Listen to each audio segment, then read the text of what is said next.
Bulan ini masih di suasana di mana seluruh umatnya Rasulullah memperingati hari kelahiran beliau.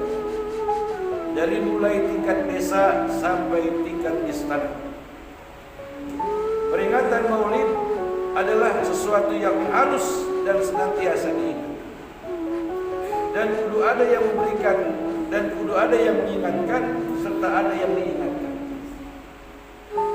Nabi Muhammad sallallahu alaihi wasallam saudara-saudara adalah sosok Nabi dari 114.000 Nabi, 313 Rasul. Beliau adalah Sayyidil Anbiya'i wal Mursalin, rajanya para Nabi dan rajanya para Rasul, Khataman Nabiyyin, penutup daripada semua para Nabi dan para Rasul.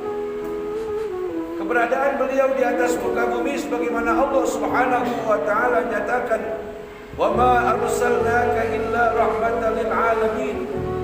Dan tidaklah kami mengutus engkau wahai Muhammad kecuali keberadaanmu di muka bumi, di alam dunia ini sebagai rahmat bagi seluruh alam. Sepak terjang dakwah beliau adalah dengan satu konsep dakwah, innama bu'istu liutammima makarimal akhlak. Sesungguhnya aku diutus pada kalian ke atas muka bumi ini adalah untuk menyempurnakan akhlak. Kalau tidak dengan akhlak yang mulia, dakwah Rasulullah menghadapi kaum jahiliyah yang kasar, keras ataupun radikal, kalau tidak dengan akhlak mulia, niscaya tidak akan sampai Islam ke Indonesia. Kalau tidak dengan akhlak yang mulia yang tersimpan pada diri baginda Rasul dengan segala sifat ataupun sikap yang lembut, dari tutur kata beliau, dari gerak-gerik beliau, dan seluruh ucapan-ucapan beliau, sekali lagi saya katakan, Islam tidak akan menjadi rahmat bagi seluruh alam. Kenapa demikian? Kita semua sama-sama tahu betapa umat-umat Nabi terdahulu banyak yang dikutuk oleh nabi-nabinya sendiri. Umat Nabi Musa yang menentang ajaran Allah dikutuk, sebagian ditenggelamkan di Laut Merah, dan ada yang dikutuk menjadi monyet-monyet yang hina.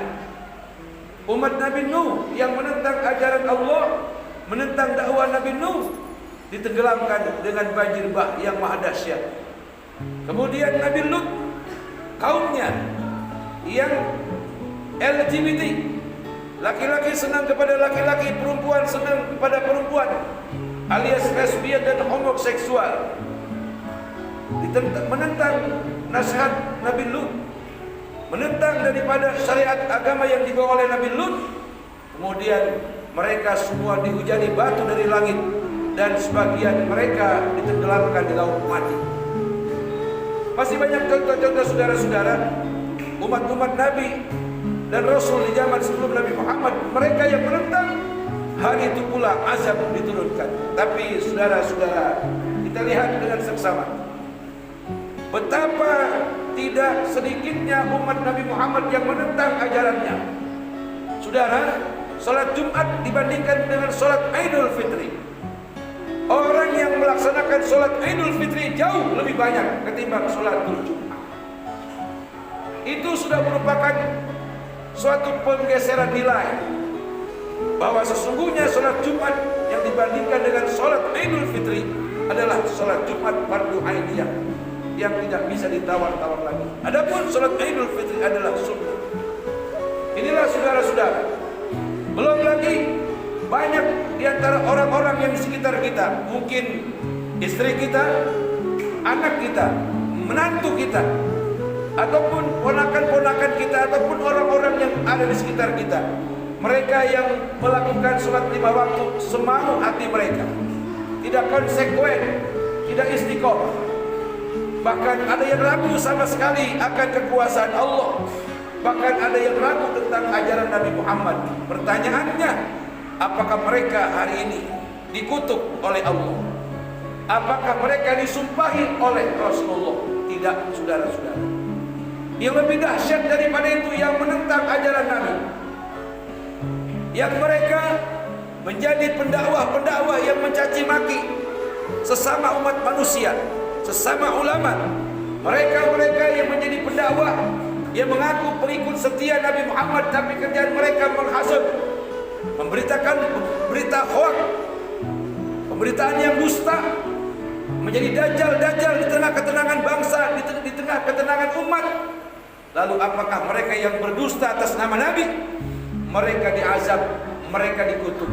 Lagi-lagi tidak, saudara-saudara. Inilah yang dikatakan bahwa benar-benar keberadaan Rasulullah Nabi Muhammad sebagai rahmat bagi seluruh alam, yang bisa dinikmati atas kerasulan Nabi Muhammad. Nabi Muhammad sebagai rahmat bukan hanya untuk orang Islam, tapi non-Muslim, saudara-saudara. Terutama di Indonesia, banyak agama, Kristen, Katolik, Protestan, Hindu, Buddha, Konghucu, dan banyak aliran kepercayaan lainnya. Apakah mereka diusik oleh kita orang Islam? Tidak, sama sekali. Kita menganut paham ajaran yang pernah disampaikan Rasul, yang pernah disampaikan Nabi ketika Nabi menjadi presiden di Madinah. Apa kata Nabi? Man adza zimiyan faqad adzani. Siapa orang yang musik ketenangan, keberadaan daripada orang-orang kafir zimmi, sama halnya mereka musik daripada diriku. Akulah jaminan bagi mereka. Begitulah ulama-ulama Nahdliyin, ulama-ulama Ahlus Sunnah wal Jamaah, An-Nahdliyah, yang mayoritas adalah ulama-ulama Indonesia. Kita boleh berbeda agama, kita boleh berbeda paham, tapi tidak boleh saling mencaci, saling memaki, saling menjelek-jelekan satu dan sama lain. Perbedaan adalah sunnatullah yang tidak bisa ditawar-tawar lagi, saudara-saudara. Ini semuanya dilakukan, ini semuanya menjadi sebuah keniscayaan Islam yang ada di Indonesia. Dan walaupun Nabi Muhammad adalah dilahirkan dakwah di Mekah dan Madinah, tapi pengaruh serta roh daripada cahaya Islam, roh akhlak daripada Nabi Muhammad, semuanya tertuang di satu negeri yang tercinta ini, Indonesia. Kita ramah kepada saudara-saudara kita sesama muslim, kita baik kepada saudara-saudara kita sesama yang beriman, dan kita pula baik kepada saudara-saudara kita yang beda agama. Inilah saudara-saudara yang disebut akhlakul karimah, rahmatan lil alamin. Rahmatan lil alamin adalah jaminan dari Allah untuk Nabi. Akhlakul karimah adalah perilaku daripada akhlak Rasulullah. Kalau Rasulullah diperintah oleh Allah untuk menjadi rahmat bagi seluruh alam, kalau Rasulullah ketika berdakwah disuruh menggunakan akhlak yang mulia, kita pun harus mengikuti akhlak yang dibawa oleh Rasulullah dengan akhlak yang luhur, akhlak yang mulia. Tidak boleh membenci kepada orang yang tidak mau sholat, tidak boleh membenci orang yang jarang ke masjid, tidak boleh membenci kepada orang yang masih sedang berjudi, tidak boleh membenci kepada orang yang suka berzina, tidak boleh membenci kepada orang yang suka maksiat, tidak boleh membenci kepada orang-orang yang kaya dan bakhil, orang kaya tapi bakhil. Tidak boleh membenci kepada orang-orang yang beda agama kepada kita. Bagaimana caranya? Mereka yang jauh daripada agama kita rangkul, mereka yang tersesat kita arahkan, mereka yang tidak pernah sama sekali ke masjid kita datang untuk bersilaturahim sebagai ungkapan rasa cinta kita kepada saudara-saudara kita. Itu akhlak Rasul, saudara-saudara.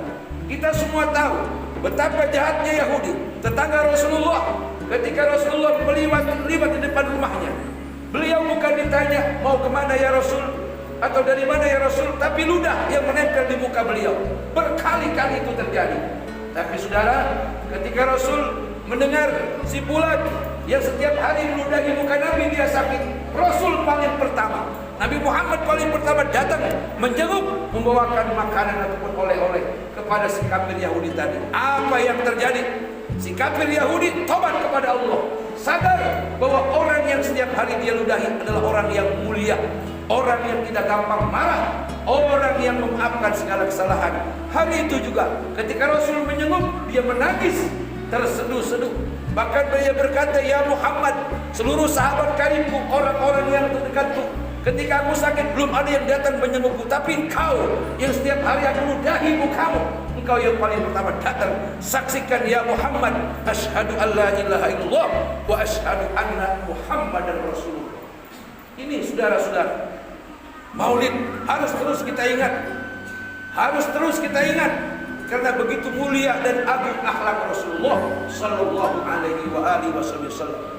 Sekali lagi saya ingin katakan, kalau Rasul Nabi kita Muhammad begitu mulia, begitu agung, begitu luhur kepada orang yang membencinya, kafir mereka, kafir si Yahudi, tapi Rasul tidak membencinya. Sekarang pertanyaannya, kalau kita mengaku mencintai Nabi, mencintai akhlak Nabi, mencintai syariat Nabi, pantang bagi kita untuk mencaci maki saudara-saudara kita sesama Islam, untuk mencaci maki ulama-ulama Islam, untuk mencaci maki atau berkata yang tidak enak kepada orang-orang yang di luar Islam.